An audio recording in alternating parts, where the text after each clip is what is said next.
Hi hello வணக்கம் நண்பர்களே. பங்களாதேஷுக்கு எதிரான T20 போட்டி நாளைக்கு பார்த்தீங்கன்னா நடக்க இருக்கிறதுங்க. முதல் T20 போட்டியில் யார் களமிறங்க போகிறா, அந்த பிளேயிங் 11 அணி என்ன அப்படிங்கிறது தான் நம்ம முழுமையாக பார்க்க போகிறோம். கௌதம் கம்பீர் போட்டிருக்கும் மாஸ்டர் பிளான். தற்போது இந்த T20க்கு தேர்வு செய்யப்பட்ட அந்த 15 வீரர்கள் பார்த்திங்கன்னா எல்லாமே இளம் வீரர்களுங்க. வாய்ப்பு கொடுக்கப்படாத சில வீரர்களுக்கு கம்பீர் பார்த்திங்கன்னா வாய்ப்பு கொடுக்குறாரு. ஏன் அப்படின்னா அவங்களாம் திறமையான வீரர்கள். கம்பீர் பயிற்சியாளராக வருவதற்கு முன்பு பார்த்திங்கன்னா அந்த வீரர்களை தொடர்ந்து ஓரம் கட்டிக்கிட்டு தான் வந்தாங்க, கிட்டத்தட்ட 7-8 வருடங்களாக. ஆனால் கம்பீர் பயிற்சியாளராக பதவி ஏற்றதுமே ஓரம் கட்டப்பட்ட திறமையான வீரர்களை திரும்பி உள்ளே கொண்டு வந்திருக்காரு. அந்த வரிசையில் தேர்வு செய்யப்பட்ட அந்த 15 வீரர்கள்லேருந்து களமிறங்க போகிற பிளேயிங் 11 தான் நம்ம இப்போ பார்க்க போகிறோம். ஓப்பனர்களாக பார்த்திங்கன்னா அபிஷேக் சர்மாவும் அவரோட சஞ்சு சாம்சனை களமிறக்க கம்பீர் முடிவெடுத்தும் இருக்கார்.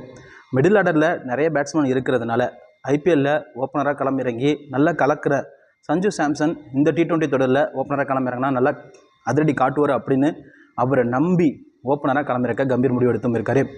அதுக்கு அடுத்து 1 இடத்துல சூரியகுமார் யாதவ், 4வது இடத்துல ரியான் பராக், அப்படி இல்லைனா ரிங்கு சிங்கை களமிறக்குவார் கௌதம் கம்பீர்.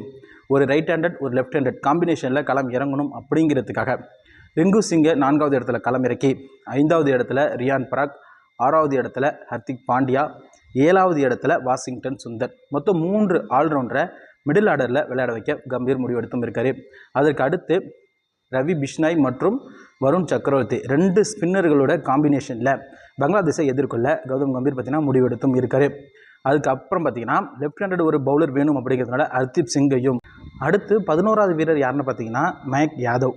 அவர் கடந்த ஐபிஎல்லில் பார்த்திங்கன்னா மிக சிறப்பாக பந்து வீசியிருந்தார். 155 கிலோமீட்டர் வேகத்தில் டெக்னிக்காக பந்து வீசி அபாரமான விக்கெட்டெல்லாம் கைப்பற்றியிருந்தார். அவருக்கு இந்த தொடரில் வாய்ப்பு கொடுக்கப்பட்டு பிளேயிங் 11லையும் கௌதம் கம்பீர் பார்த்திங்கன்னா அவரை களமிறக்க முடிவெடுத்தும் இருக்கார். இந்த 11 பேர் கொண்ட இந்திய அணி தான் பங்களாதேஷுக்கு எதிரான முதல் T20 போட்டியில் களமிறங்க இருக்காங்க.